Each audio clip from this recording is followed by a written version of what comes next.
বিসমিল্লাহির রহমানির রহিম। আমাদের কাছে অসংখ্য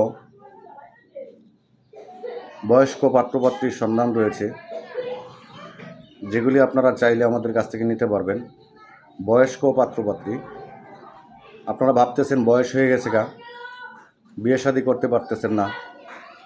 যারা বয়স্ক পাত্রপাত্রী খুঁজতেছেন, 50-60 বছর হয়ে গেছে বয়স, তারা বিয়ে শাদী করতে চাচ্ছেন কিংবা দ্বিতীয় সংসার করতে চাচ্ছেন, তারা আমাদের সাথে যোগাযোগ করলেই আমরা দিয়ে দিতে পারবো আপনাদের এই পছন্দের পাত্রপাত্রী। আমি আমার নাম্বারটি বলে দিচ্ছি, 01911401037। এই নাম্বারে আপনারা যোগাযোগ করলেই আমাদের সাথে লগইন দিতে পারবেন, আর আপনারা বিস্তারিত আলোচনাগুলি জেনে নিতে পারবেন। কার কীরকম পাত্রীর প্রয়োজন, সেরকম পাত্রীগুলি আমরা দিতে পারবো ইনশাআল্লাহ। যোগাযোগ করবেন। আসসালামু আলাইকুম রহমতুল্লাহি ওয়া বারাকাতুহু।